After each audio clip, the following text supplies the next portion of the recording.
Restaurant কিংবা fast food ব্যবসায় ৬ নম্বর আমরা যে কমন মিস্টেকটা করে থাকি সেটি হচ্ছে হলো প্যাকেজিং এ গুরুত্ব না দেওয়া। শুরুর দিকে আমরা মনে করি যে আমাদের অনেক কস্টিং হয়ে গেছে, আপাতত আমরা প্যাকেজিং না করি এবং ওয়ান টাইমের দোকান থেকে কম দামে কিছু ক্যারিং ব্যাগ এবং কিছু ফাস্টফুডের বক্স নিয়ে এসে খাবার প্রোভাইড করি।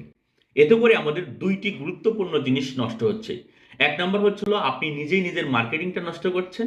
২ নম্বর হচ্ছে হলো আপনি নিজেই নিজেকে ব্র্যান্ড ভ্যালু আছে সেটিকে কমিয়ে ফেলছেন এবং আপনি নিজে একটি লোকাল ফুডের দোকান হিসেবে পরিচয় দিচ্ছেন।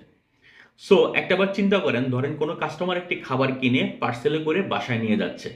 এই বাসায় নিয়ে যাওয়া পর্যন্ত অনেক মানুষ তার খাবারের ব্যাগটা, ক্যারিং ব্যাগটায় দেখতো যে এখানে একটা ব্র্যান্ডিং করা আছে।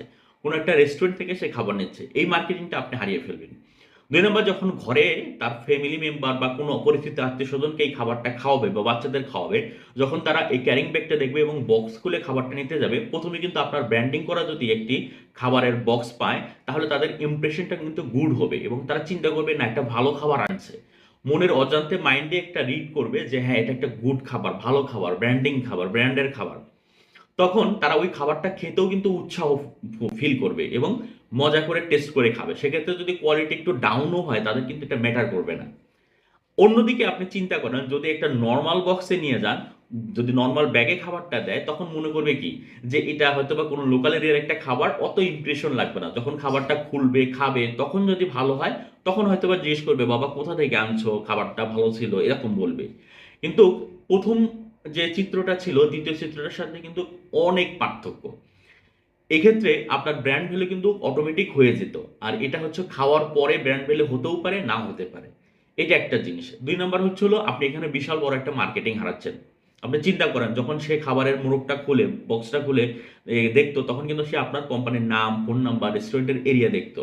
তার মাথায় কিন্তু অটোমেটিক্যালি আপনার ব্র্যান্ডের নামটা ঢুকে যেত এবং ২য় বার যখন ওই ব্যক্তি বা ওই ফ্রেন্ড সার্কুলার খাবারটা খেয়ে ভালো লাগতো, তখন সে তার পরিবার নিয়ে কোথাও খেতে গেলে আপনার রেস্টুরেন্টটাকে একদিন চয়েসে রাখতো এবং সে কিন্তু আসতো। এভাবে কিন্তু আপনি রিটার্ন কাস্টমার বা মার্কেটিং অটোমেটিক্যালি হয়ে যেত।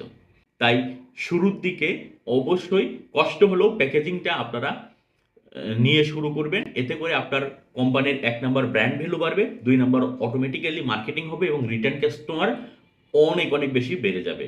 সো আশা করি আপনারা এই বিষয়টা গুরুত্ব সহকারে নিবেন।